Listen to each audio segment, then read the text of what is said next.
Prezados alunos, vamos dar sequência então ao estudo da jurisdição. Outro princípio da jurisdição é o princípio da investidura. Isto é, a jurisdição só pode ser exercida legitimamente pelos magistrados devidamente empossados no cargo, né? E no Brasil, para ser magistrado, é através de concurso público ou então através do chamado quinto constitucional. Quinto constitucional significa 1/5 das vagas dos tribunais são reservadas a membros do Ministério Público ou então aos membros da OAB, né, aos advogados. Agora, no Supremo Tribunal Federal e nos tribunais superiores, a nomeação segue um outro critério, que não é o concurso nem o quinto constitucional. A nomeação segue um critério diferenciado, né, previsto na Constituição, onde o magistrado ele vai ser nomeado pelo presidente da República. Outro princípio da jurisdição, o último, é o princípio da territorialidade, também chamado de princípio da aderência ao território. Significa a atuação da jurisdição só é legítima dentro dos limites da competência territorial. Então, a jurisdição ela só pode ser exercida dentro dos limites da competência territorial. Isto é, dentro da comarca no âmbito estadual ou então dentro da seção judiciária no âmbito federal. Então, regra, portanto, o juiz não pode exercer sua jurisdição fora da comarca ou então fora da seção judiciária. Há exceções? Há. Nós temos, primeiro, o artigo 222, que admite a citação pelo correio, que é a regra, né? A citação pelo correio pode ser ordenada pelo juiz em qualquer comarca ou seção judiciária do país. Tá? Segunda exceção é o artigo 230, que prevê a citação ou intimação por oficial de justiça. Diz que o oficial de justiça pode fazer a citação ou intimação fora da sua comarca, quando for comarcas contíguas ou de fácil comunicação ou que integram a mesma região metropolitana. Então, o oficial de justiça, né, ele vai poder realizar a citação ou a intimação fora da comarca, se for comarca contígua, de fácil acesso ou que integra a mesma região metropolitana, como, por exemplo, São Bernardo, Santo André, né? Aqui na região do ABC, né? São Bernardo, Santo André, São Caetano. Né?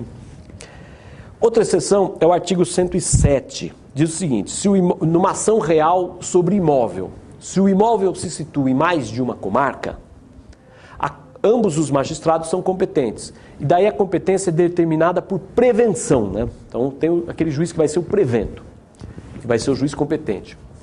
E a sentença desse juiz prevento vai abranger todo o imóvel, mesmo a parte do imóvel que não integra a comarca. Então, é um caso em que a jurisdição vai se estender também fora da comarca.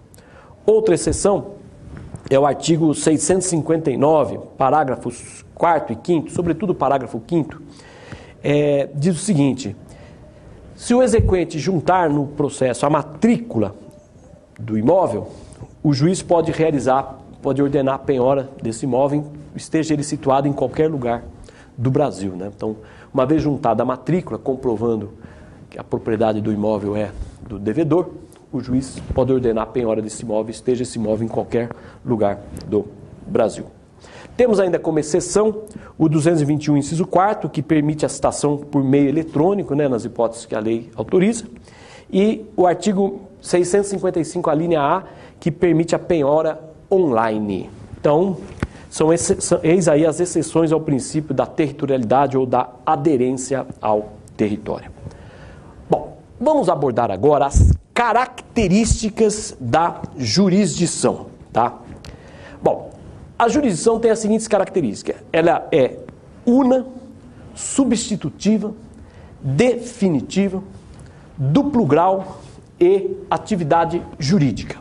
Então, são essas características da jurisdição. Primeiro, a jurisdição ela é una, isto é, a jurisdição é uma só.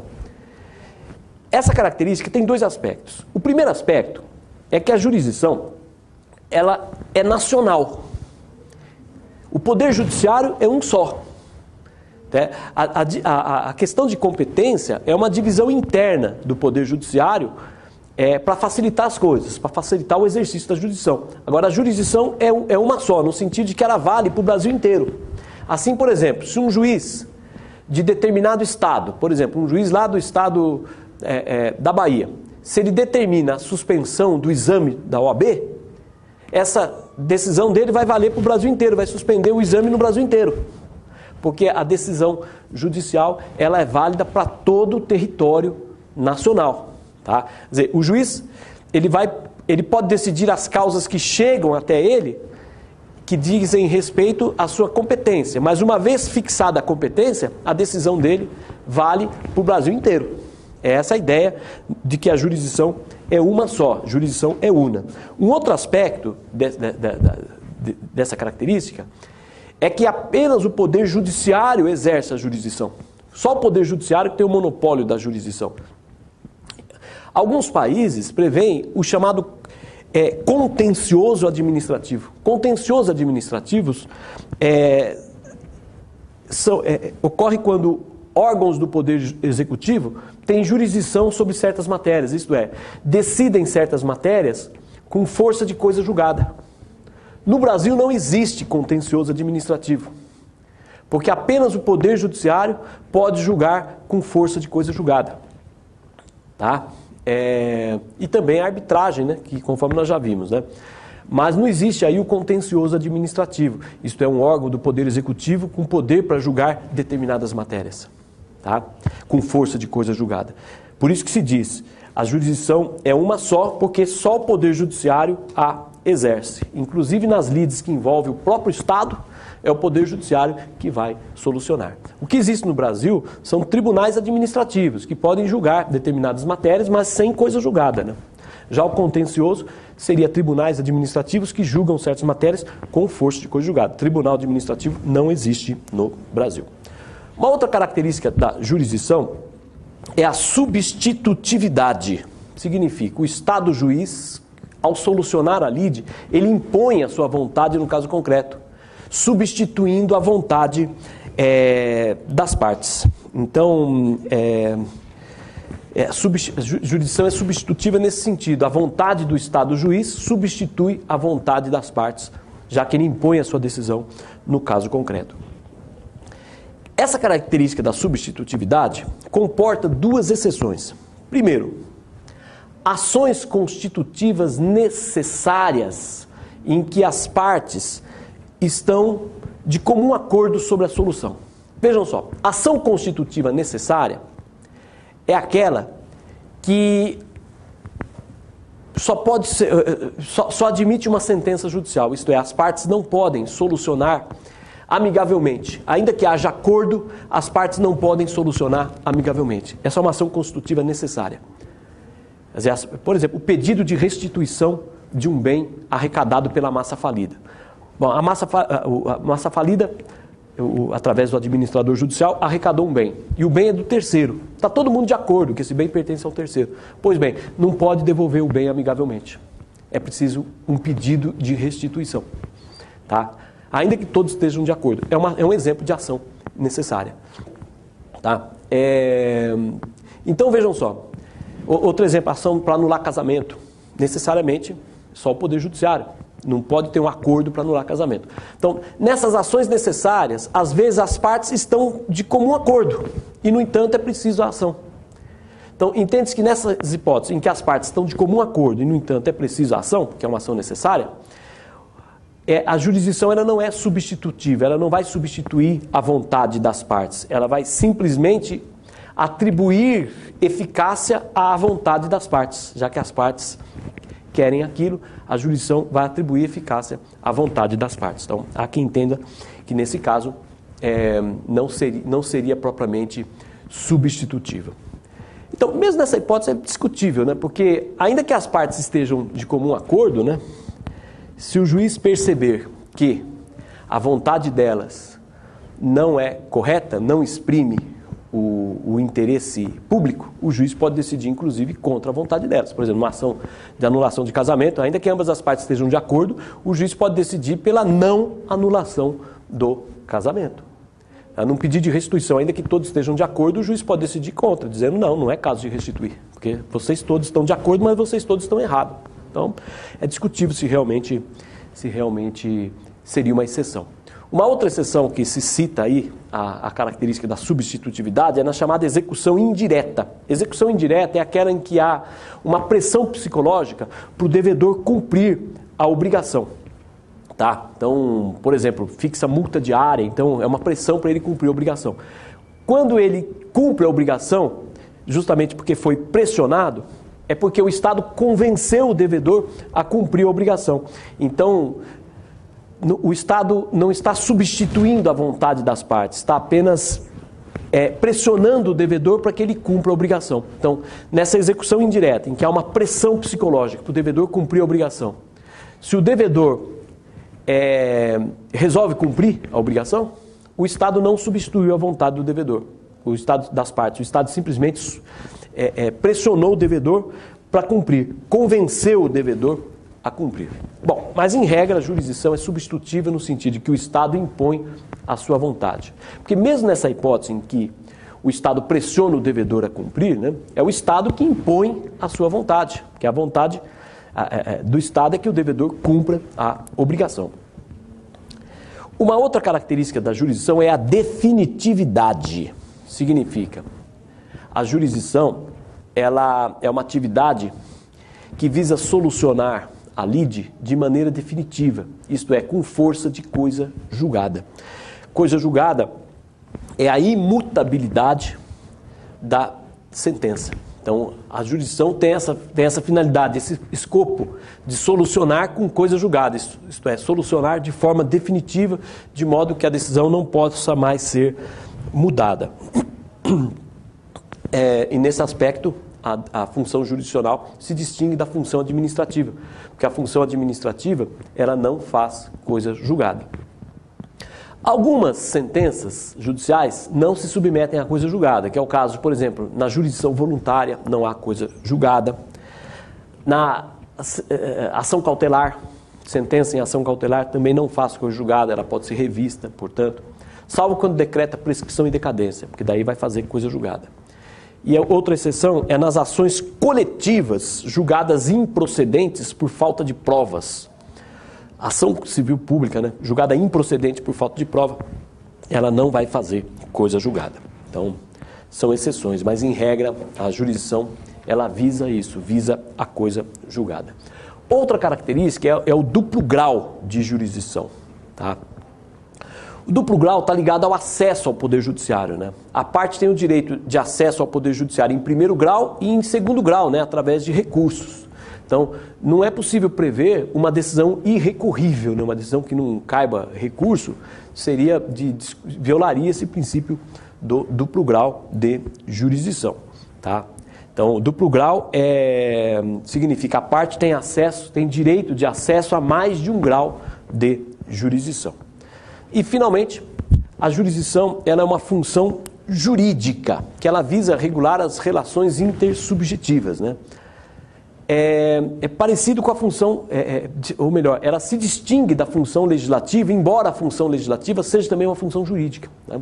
Quando se fala em função jurídica do Estado, nós devemos pensar tanto na função legislativa quanto na função jurisdicional, que são duas espécies de funções jurídicas, que são funções que visam regular as relações intersubjetivas. A diferença é que a função legislativa edita leis, né? Isto é, normas abstratas e genéricas, que se dirigem a todas as pessoas. Ao passo que a função jurisdicional aplica a lei no caso concreto, né? É uma função concreta, no sentido de aplicação da lei no caso concreto. Vamos falar agora da jurisdição contenciosa e da jurisdição voluntária. Bom, vejam só, a jurisdição voluntária, também chamada de graciosa, é uma atividade jurisdicional do Poder Judiciário ou é uma atividade administrativa do Poder Judiciário? Exemplos de jurisdição voluntária. Nomeação de tutor, divórcio amigável, declaração de ausência, arrolamento sumário, né? Então, são exemplos de jurisdição voluntária. Então, quando se nomeia um tutor, nomeia curador, né? Um divórcio amigável, consensual, né? Processo de interdição, são exemplos de jurisdição voluntária. Vejam só, uma primeira corrente, chamada de corrente clássica ou administrativista, entende o seguinte: a jurisdição voluntária é uma atividade administrativa exercida pelo Poder Judiciário. Não é propriamente uma atividade jurisdicional. Os argumentos são os seguintes. Primeiro, não há lide, isto é, não há conflito de interesses entre as partes na jurisdição voluntária. Não há propriamente uma lide, não há um conflito de interesses. E a jurisdição é a atividade estatal que visa solucionar a lide. E a jurisdição voluntária não há lide. Então, ela não seria propriamente uma jurisdição, seria uma atividade administrativa do Estado. Esse é o primeiro argumento. Um outro argumento. A sentença não faz coisa julgada material, porque a sentença prolatada em jurisdição voluntária pode ser revista, pode ser alterada posteriormente pelo próprio Poder Judiciário. E terceiro, não há partes contrapostas, porque o interesse de uma parte não se contrapõe ao da outra, então não se pode falar que há partes no processo aí, e sim interessados, tá? Bom, então essa é a primeira corrente. Uma segunda corrente, chamada corrente revisionista ou jurisdicionalista, diz que a jurisdição voluntária é uma autêntica atividade jurisdicional, necessária para a integração de determinados negócios jurídicos que só se aperfeiçoam através da sentença. Então entende-se que é uma atividade jurisdicional, né, porque ela é uma atividade jurisdicional que é necessária para que certos negócios jurídicos possam se aperfeiçoar. Por exemplo, tutor, por exemplo, tem que ser nomeado pelo juiz, curador tem que ser nomeado pelo juiz. Tá? Então, vejam só, e argumenta o seguinte: em primeiro lugar, diz, realmente não há uma lide real, um conflito de interesse entre as partes, né? Porque lide é o conflito de interesse entre as partes, porque uma resiste à pretensão da outra. Uma se recusa a satisfazer a pretensão da outra. Isso é a lide. Então, realmente não há uma lide real, porque na jurisdição voluntária as partes estão de comum acordo, as vontades se convergem. Não há propriamente um conflito na jurisdição voluntária. Não há uma lide real, mas há uma lide presumida. Lide presumida é aquela em que é o conflito de interesses qualificado por uma pretensão resistida pela lei. Então, a lide real é a pretensão resistida pela parte. A lide jurídica é a pretensão resistida pela lei à medida que a lei não admite solução. À medida que a lei não admite solução extrajudicial. À medida que a lei diz que a solução tem que ser dada pelo Poder Judiciário, existe uma lide presumida, isto é, uma pretensão resistida pela lei. E na maioria das hipóteses de jurisdição voluntária, é preciso entrar na justiça.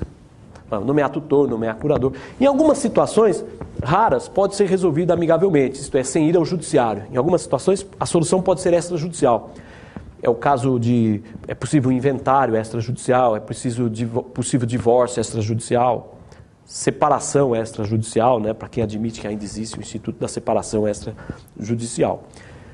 Tá? Em algumas situações, sim, mas na maioria das situações existe a lide presumida, porque a lei não permite uma solução extrajudicial. Quer dizer, embora as partes estejam de acordo, precisa solucionar em juízo. Tá? Então, o argumento que não tem lide é rebatido no sentido de que existe uma lide presumida. O outro argumento é o argumento que não faz coisa julgada material. Essa corrente revisionista diz o seguinte, que há também algumas hipóteses de jurisdição contenciosa. Jurisdição contenciosa é aquela em que há uma lide real, né? Há uma lide, né? Há uma lide real, às vezes presumida também. Jurisdição contenciosa, há algumas situações que não faz coisa julgada material, que é o caso da ação cautelar, ação coletiva julgada improcedente por falta de provas. Então, de modo que é possível jurisdição contenciosa sem coisa julgada. Portanto, a coisa julgada não seria uma característica essencial, imprescindível para a jurisdição. E ainda continua, sendo que há alguns autores, há uma corrente minoritária que entende que a jurisdição voluntária, que a sentença da jurisdição voluntária faz coisa julgada material. Há uma corrente minoritária nesse sentido, que seria uma sentença similar àquela sentença prolatada nas relações jurídicas continuativas, né? Que prestações periódicas, como alimentos, né? Artigo 471, inciso 1 do CPC, que faz coisa julgada com a cláusula rebus sic stantibus, isto é, enquanto a situação permanecer a mesma, inalterável, não pode ser mudada, né? A sentença de alimentos é jurisdição contenciosa, né? Mas faz coisa julgada, material, enquanto a situação permanecer a mesma, né? Só vai poder ser mudado se surgir um fato novo. E a jurisdição voluntária seria a mesma coisa. Faria coisa julgada material com a cláusula rebus sic stantibus, isto é, só pode ser mudada se surgir um fato novo. Então, rebate esse argumento de que não haveria coisa julgada. E o terceiro argumento de que não há partes, isso é uma mera questão semântica de como se vai rotular, como se vai denominar as pessoas que movem o processo, né? Denominar de partes ou de interessados, né? Isso é uma mera questão terminológica, né? Na jurisdição voluntária, realmente, não se fala em partes, se fala em interessados, mas isso é uma mera questão terminológica. Em resumo, né? Se a jurisdição voluntária é ou não jurisdição, nós temos aí duas correntes, tá? Características da jurisdição voluntária. Tem três características: a obrigatoriedade, podemos falar até em quatro, né? A obrigatoriedade, a inquisitoriedade, a decisão por equidade e a intervenção do Ministério Público. Tá? Então vamos lá. Primeiro, obrigatoriedade da jurisdição voluntária, no sentido de que, na maioria das hipóteses, os interessados não podem solucionar extrajudicialmente. Quer dizer, os casos de jurisdição voluntária, as partes são obrigadas a ingressar perante o Poder Judiciário, tá? No sentido de que ela é obrigatória. É obrigatória porque é só o Poder Judiciário que vai poder resolver o problema. Embora não haja um conflito de interesses, embora as vontades sejam convergentes, é preciso ir ao Judiciário, nesse sentido que é obrigatório, para nomear tutor, para nomear curador, ação declaratória de ausência.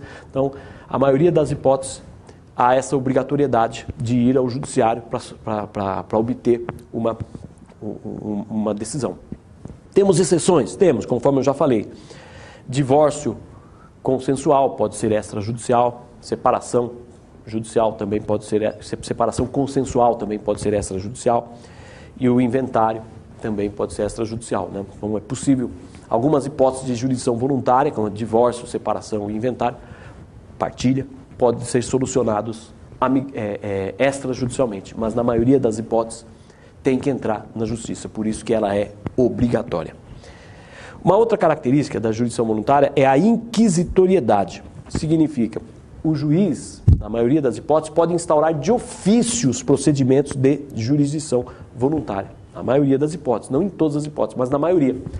Então, o juiz instaura de ofício os procedimentos de jurisdição voluntária. Por isso que se diz, é inquisitivo, né?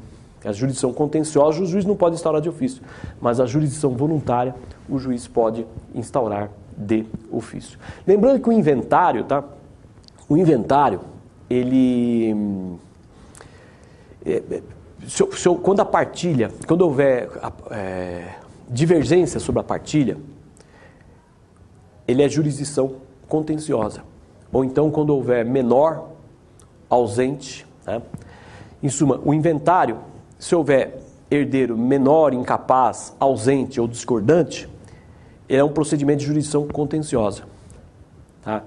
Agora, se todo mundo é maior, capaz, está de acordo e está presente, daí é jurisdição voluntária. Tá? Jurisdição voluntária é o que se chama de arrolamento sumário, quando todos são maiores, capazes, estão de acordo, estão presentes. Quer dizer, não tem divergência nenhuma. Tá? Daí jurisdição é voluntária. Outra característica da jurisdição voluntária é a possibilidade de o juiz decidir por equidade, né? Artigo 1109. Então, o juiz ele pode decidir de forma contrária aos interesses dos interessados. Pode decidir de forma contrária à lei. O juiz pode dar uma solução, decidir por equidade, optando por uma decisão que seja mais justa, seja mais conveniente e oportuna do que a solução da lei. Então, isso é interessante também. Nos procedimentos de jurisdição voluntária, o juiz pode decidir contra a letra da lei. Tá? Está expresso no Código de Processo Civil, no artigo 1109 do Código de Processo Civil. O Vicente Greco Filho é o único que entende um pouquinho diferente. Ele diz que, quando a lei diz que o juiz pode decidir por equidade na jurisdição voluntária, leia-se, só pode decidir por equidade quando a lei estipular mais de uma solução. Daí o juiz escolhe a solução mais justa por equidade.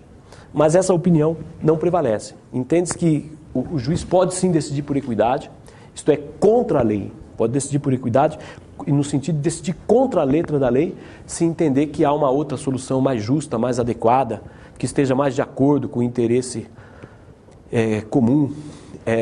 O juiz poderia decidir, inclusive, contra a letra da lei. Essa é a corrente dominante.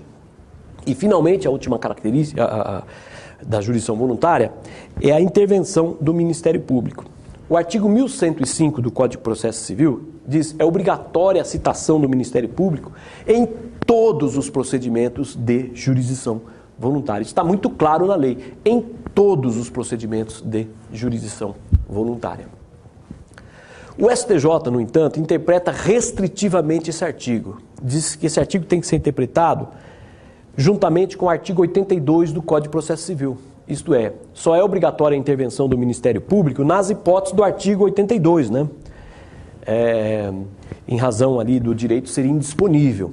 Tá? Então, pela natureza da lide, pela incapacidade das partes. Então, somente naquelas hipóteses do artigo 82 é que seria necessária a intervenção do Ministério Público. Então, o Ministério Público só interveria na jurisdição voluntária quando se comprovar, no caso concreto, uma das hipóteses do artigo 82 do Código de Processo Civil. Então, em suma, primeira corrente, é obrigatória sempre a intervenção do Ministério Público nos procedimentos de jurisdição voluntária por força do artigo 1105 do Código de Processo Civil. Segunda corrente, só é obrigatória nos termos do artigo 82 do Código de Processo Civil, quando se comprovar uma das hipóteses do artigo 82 do Código de Processo Civil. É o que diz o STJ. Essa corrente do STJ, data vênia, torna letra morta o artigo 1105 do Código de Processo Civil, porque torna-se um artigo desnecessário, né?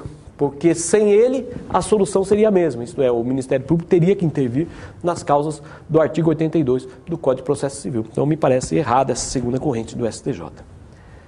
Bom, e finalmente, casos de exclusão da jurisdição. Tem algumas lides que não podem ser solucionadas pela jurisdição brasileira. É o caso das lides envolvendo agentes diplomáticos. Os agentes diplomáticos, eles não se submetem à jurisdição brasileira. Eles não podem ser réus no âmbito civil ou criminal. Então, por força das convenções de Havana, de 1928, e de Viena, de 1961. Então, não tem, por exemplo, como mover uma ação de indenização contra um diplomata, por exemplo, americano, que esteja aqui no Brasil. Tá? Então, essa matéria é a questão da... É claro que os diplomatas brasileiros, quando estão lá também, não podem ser processados lá fora também, porque existe a reciprocidade. Tá? Mas, em suma, causa de exclusão da jurisdição. Os diplomatas, tá? Os diplomatas, eles não podem ser processados. Diplomatas estrangeiros, né, não podem ser processados aqui no Brasil. Embora falem diplomatas, né, e a Convenção de Viena fala, abrange diplomatas, seus familiares e os funcionários estrangeiros da embaixada, né? Eles não podem ser processados aqui no Brasil. Mas abrange também o presidente da República, né, e os ministros das Relações Exteriores e Estrangeiros, né? Porque se o diplomata não pode ser processado aqui, é evidente que o presidente dos Estados Unidos também não vai poder, porque ele está acima do diplomata. E o ministro das Relações Exteriores dos Estados Unidos ou de outro país também não, porque estão acima dos diplomatas. Então essas autoridades, ministros de Relações Exteriores e presidentes da República estrangeiros, também não vão poder ser processados aqui. Tá? Agora vejam só, a arbitragem ela é também um caso de exclusão da jurisdição, mas por acordo entre as partes, né? Só que não é uma exclusão total, plena, porque a sentença de arbitragem ela pode ser revista pelo Poder Judiciário no tocante à sua legalidade extrínseca, externa, formal. É isso aí, prezados alunos. Um forte abraço. Até a próxima aula.